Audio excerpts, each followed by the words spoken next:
الحمد لله نحمده ونستعينه ونستغفره ونؤمن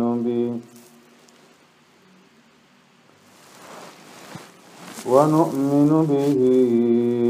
ونتوكل عليه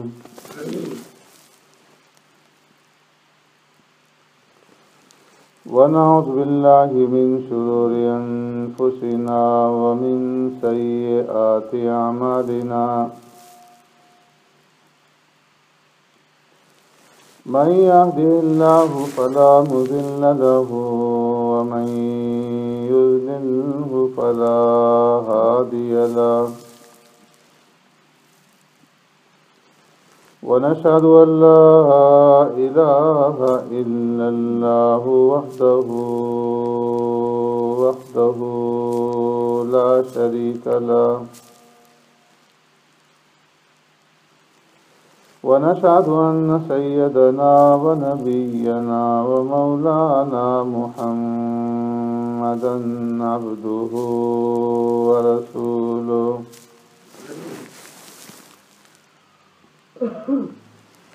أرسله الله إلى كافة للناس بشيرا ونذيرا وداعيا إلى الله بإذنه وسراجا منيرا أما بعد فقد قال الله تبارك وتعالى في القرآن المجيد والفرقان الحميد فأعوذ بالله من الشيطان الرجيم بسم الله الرحمن الرحيم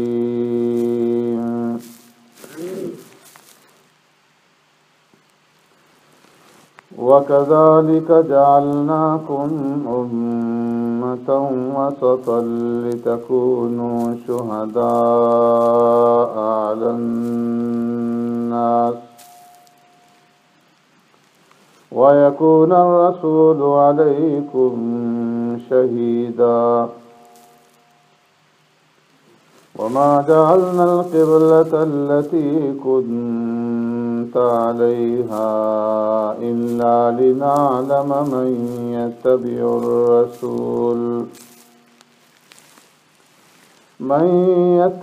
الرسول ممن ينقلب على عقبيه وإن كانت لكبيرة إلا على الذين هدى الله وما كان الله ليضيع إيمانكم إن الله بالناس لرءوف رحيم صدق الله مولانا العظيم يا رب صل وسلم دائما أبدا على حبيبك خير الخلق كلهم هو الحبيب الذي ترجى شفاعته لكل هول من الأهوال مقتحم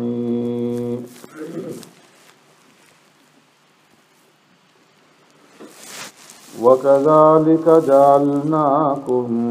أمة وسطا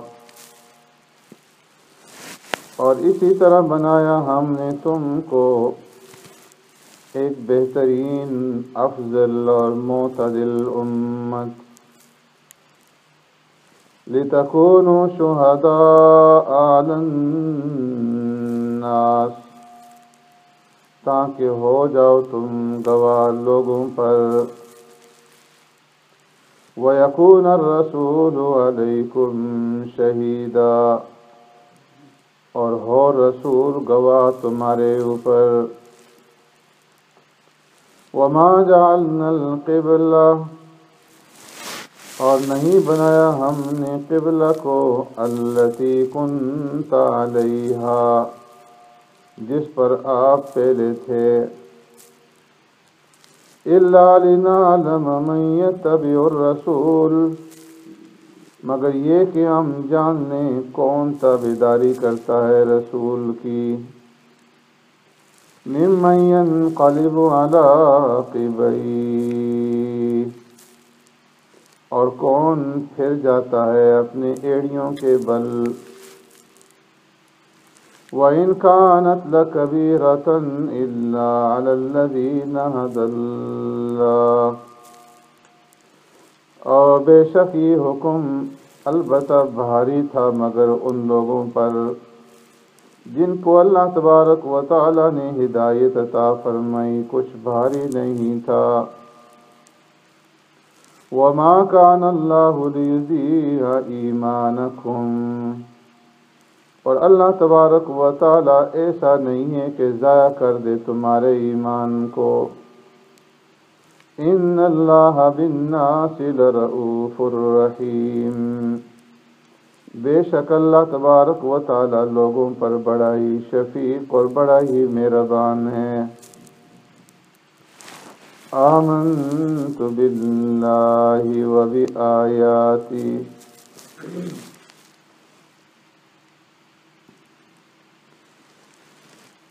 میرے محترم دوستوں، بزرگوں، بھائیوں،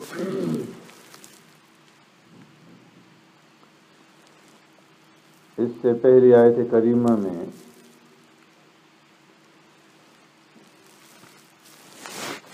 تحویل قبلہ کا ذکر فرمایا گیا تھا کہ اللہ تبارک و تعالی نے قبلہ کی تبدیلی کے حکم سے پہلے سرکار دو عالم صلی اللہ علیہ وسلم سے یہ ارشاد فرمایا کہ ان قریب یہ بیوقوف اور احمق لوگ آپ کے اوپر اعتراض کریں گے کہ جس قبلے کی طرف آپ پہلے نماز پڑھتے تھے اس سے اپنا رخ کیوں بدل دیا؟ تو آپ جواب میں یہ فرما دیں، قُل لِلَّهِ الْمَشْرِقُ وَالْمَغْرِبُ، کہ اللہ ہی کے لیے مشرق بھی اور مغرب بھی، مشرق کا مالک بھی اللہ، مغرب کا مالک بھی اللہ۔ تو اس لیے جس طرف اللہ کا حکم ہوگا ہم اس حکم کو پورا کریں گے، جس طرف وہ رخ پھیرنے کا حکم دے گا ہم اس طرف اپنا رخ پھیر لیں گے۔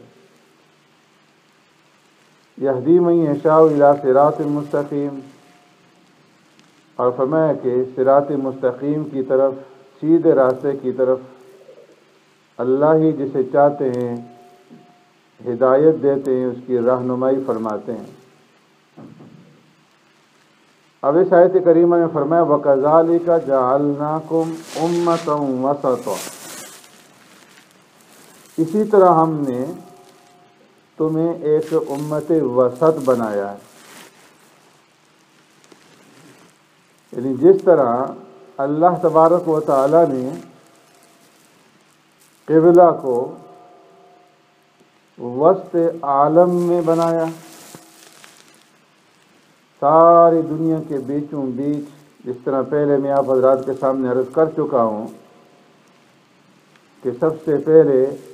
اللہ تبارک و تعالی نے پانی کے اندر جو قبلہ کی جگہ تھی اس کو رونما فرمایا، ظاہر فرمایا، اور یہاں سے زمین کی ابتدا ہوئی اور چاروں طرف برابر زمین کو اللہ نے پھیلایا۔ تو اس لیے یہ قبلہ وسط عالم کے اندر ہے، پورے عالم کے بیچوں بیچ ہے۔ تو فرمایا کہ جس طرح ہم نے اس قبلہ کو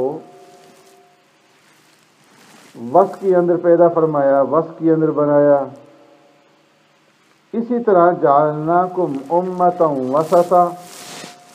ہم نے تمہیں بھی امت وسط بنایا ہے۔ تمہارا جو درجہ ہے، تمہارا جو مقام ہے امت محمدیہ کا، یہ امت وسط کا ہے کہ اللہ نے تمام امتوں سے اس امت کا درجہ اونچا بنایا، اور انبیاء علیہ السلام کے بعد جو ہے اس امت کا درجہ اور اس امت کا مقام ہے، تو اس اعتبار سے، درجے کے اعتبار سے یہ امت وسط ہے کہ تمام امتوں سے اونچی اور انبیاء سے نیچی، درمیان میں اس کا مقام ہے۔ اسی طرح وسط کا دوسرا معنی ہے کہ ہم نے آپ کو معتدل بنایا۔ وسط عدل سے ہے کہ ہم نے آپ کو امت عدل بنایا، ایک معتدل امت بنایا، کہ یہ افراط اور تفریط سے مبرہ ہے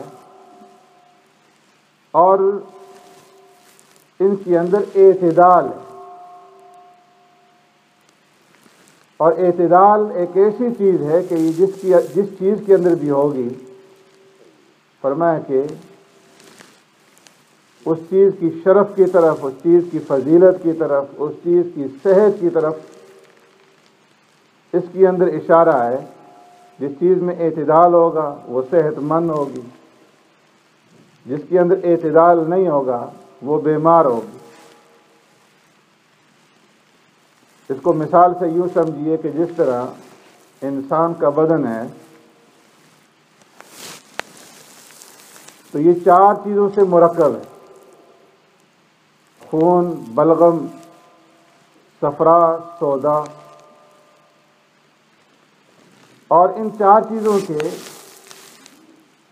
پھر نتائج جو ہیں وہ 4 ہی نکلتے ہیں کہ اس کے نتیجے میں انسان کے بدن کے اندر گرمائش ہے، ٹھنڈک ہے، اور خشکی ہے اور تری ہے۔ تو یہ 4 نتیجے نکلتے ہیں خون، بلغم اور صفرا اور سوداوی مادے کے۔ اب فرمایا کہ بدن کو صحت اور صحیح رکھنے کے لیے ان 4 چیزوں میں اعتدال ضروری ہے۔ جتنے بھی حکماء ہیں، جتنے بھی معالجین ہیں، جس لائن سے بھی علاج کرنے والے ہیں، ان کا اس کے اوپر اجماع ہے کہ یہ 4 چیزیں جمع ہوں گی تو انسان کی صحت جو ہے وہ صحیح رہے گی، اعتدال ہوگا۔ اور اگر ان میں سے کوئی چیز بھی اوپر نیچے ہو جائے تو انسان کی صحت جو ہے وہ صحیح قائم نہیں رہ سکتی، اس کے اندر بگاڑ پیدا ہو جاتا ہے، اس کے لیے علاج کی ضرورت ہے۔ اور اگر وقت کے اوپر علاج نہ کیا جائے تو یہی موت کا سبب بھی بن سکتی ہے۔ اسی طریقے سے جو روحانی زندگی ہے اس کے اندر بھی اعتدال ضروری ہے کہ انسان کی روح کے اندر بھی، روحانی اعمال میں بھی اور اخلاقی اعمال کے اندر بھی اعتدال ہو۔ اگر روح میں اور اخلاق میں اعتدال نہیں ہے تو پھر روحانی زندگی جو ہے وہ بیماری کا شکار ہے، وہ صحیح نہیں ہو سکتی۔ اور جس طرح جسمانی علاج کے لیے ڈاکٹروں کی ضرورت ہے، طبیبوں کی ضرورت ہے کہ وہ جسم کا علاج کریں، اسی طریقے سے روحانی بیماریوں کے علاج کے لیے اللہ تبارک و تعالیٰ نے روحانی معالج بھیجے ہیں حضرات انبیاء علیہ السلام کی شکل میں، اور پھر انبیاء علیہ السلام کے اوپر اللہ نے اپنی کتابیں نازل فرمائی اور فرمایا کہ ہم نے وَلَقَدْ أَرْسَلْنَا رُسُلَنَا بِالْبَيِّنَاتِ، ہم نے اپنے رسولوں کو واضح نشانیوں کے ساتھ بھیجا. وَأَنزَلْنَا الْحَدِيدَ فِيهِ بَأْسٌ شَدِيدٌ وَمَنَافِعُ لِلنَّاسِ وَلِيَعْلَمَ اللَّهُ مَن يَنصُرُ. اللہ تبارک و تعالیٰ نے میں کہ لوہے کو نازل کیا، اس میں شدت ہے، منافع ہیں، اور اس کو اللہ نے ترازو بنایا. تو انبیاء علیہ الصلوۃ والسلام کا آنا، ان کے اوپر کتابوں کا نازل ہونا، فرمایا کہ یہ انسانوں کی جو روحانی بیماریاں ہیں اس کے علاج کے لیے، ان کو اعتدال پہ قائم رکھنے کے لیے. تو فرمایا كَذَلِكَ جَعَلْنَاكُمْ أُمَّةً وَسَطًا، اسی طریقے سے ہم نے تمہیں بھی ایک معتدل امت بنایا ہے کہ تم اعتدال کے اوپر ہو. ساری امتوں کے مقابلے میں اللہ تبارک و تعالیٰ نے تمہیں شرف اور فضیلت عطا فرمائی ہے کہ باقی جتنی بھی امتیں تھیں، جتنی بھی اقوام تھیں، وہ افراط اور تفریط کے اندر تھی، اور یہ جو امت ہے یہ وسط ہے، اعتدال کے اوپر ہے. اللہ تبارک و تعالیٰ نے اس کو پہلے ہی سے شرف اور فضیلت عطا فرمائی ہے کہ جو شریعت عطا فرمائی وہ شریعت بھی کامل اور مکمل ہے. جو کتاب ان کی طرف نازل کی گئی وہ کتاب بھی تمام کتابوں سے افضل اور مکمل، اور جو نبی اس امت کو عطا فرمایا گیا وہ نبی بھی تمام نبیوں سے افضل. تو اس امت کو بھی امت وسط اور تمام امتوں سے افضل اور اشرف امت بنایا، جو ہر اعتبار سے اعتدال کے اوپر ہے، اعتقاد کے اعتبار سے بھی اور عمل کے اعتبار سے بھی اور معاشرتی اور تمدنی اعتبار سے بھی اور مالی اعتبار سے بھی. یہ امت جو ہے فرمایا افراط اور تفریط کے اندر مبتلا نہیں ہے بلکہ اعتدال پر. اعتقاد کے اعتبار سے جب اس امت کا دوسری امتوں سے موازنہ کیا جائے گا تو معلوم ہوگا کہ پہلی امتوں میں سے بعض امتیں انبیاء علیہ الصلوۃ والسلام کی محبت میں اس قدر آگے بڑھ گئیں کہ بعض انبیاء علیہ الصلوۃ والسلام کو اللہ کا بیٹا بنا دیا اور ان کی پرستش اور عبادت شروع کر دی. وقالت الیہود عزیر ابن اللہ وقالت النصارى المسیح ابن اللہ. یہود نے عزیر علیہ الصلوۃ والسلام کو اللہ کا بیٹا بنا کر اس کی عبادت شروع کر دی. نصارہ نے عیسیٰ علیہ الصلوۃ والسلام کو اللہ کا بیٹا بنا کر اس کی عبادت شروع کر دی. تو یہ افراط ہے کہ محبت میں اتنے اندھے ہو گئے، اتنے آگے بڑھ گئے کہ اللہ کے نبیوں کو اللہ کی اولاد بنا دیا. ایک طرف تو یہ معاملہ ہے اعتدال سے نکلا ہوا، اور دوسری طرف انبیاء علیہ الصلوۃ والسلام کے ہاتھوں سے معجزات دیکھتے ہیں، مشاہدہ کرتے ہیں، اور اس کے باوجود تمام معجزات کا مشاہدہ کرنے اور معجزات کو دیکھنے کے باوجود جب اللہ کا نبی ان سے یہ کہتا ہے کہ اللہ رب العزت کی طرف سے تمہیں یہ حکم ہے کہ تم اس شہر کے اندر داخل ہو جاؤ، تو جواب دیتے ہیں کہ اذهب انت وربك فقاتلا انا هاهنا قاعدون، کہ اے موسیٰ ہم تو یہاں بیٹھے ہوئے ہیں، وہاں پر جابر ظالم قوم ہے، ہم ان کا مقابلہ نہیں کر سکتے. اذهب انت وربك فقاتلا انا هاهنا قاعدون، ان کے ساتھ تم جاؤ اور تمہارا رب جا کر کے لڑیں، ہم نہیں لڑ سکتے. ایک طرف یہ تفریط ہے، اس کے مقابلے میں امت محمدیہ ہے. فرمایا کہ اللہ اور اللہ کے رسول کی محبت میں جان، مال، عزت، آبرو سب کچھ قربان کرنے کے لیے مسلمان جو ہے وہ تیار رہتا ہے. یہ اعتدال ہے. اور دوسری طرف اللہ کو اللہ کے مقام پر، خدا کو خدا کے مقام پر رکھتے ہیں اور نبی کو نبی کے مقام پر رکھتے ہیں. یہ نہیں ہے کہ نبی کی محبت میں بڑھ کر کے اتنے آگے چلے جائیں کہ نبی کو خدا کے درجے میں پہنچا دیں، بلکہ نبی کو تمام مناقب اور تمام فضائل اور تمام مراتب کے ساتھ ان کا عقیدہ یہ ہے کہ عبداللہ و رسول، کہ نبی اگرچہ اللہ کے بعد اس کائنات میں بعد از خدائے بزرگ تو یہ قصہ مختصر سب سے بڑا درجہ اور مقام ہے، لیکن پھر بھی عبداللہ و رسول. نبی کون ہے؟ اللہ کا بندہ ہے اور اللہ کا رسول ہے. اللہ کے مرتبے اور اللہ کے مقام تک نہیں پہنچاتی. تو یہ امت وسط ہے، اعتدال ہے. اسی طریقے سے اعمال کے اندر اور عبادات کی طرف آئیں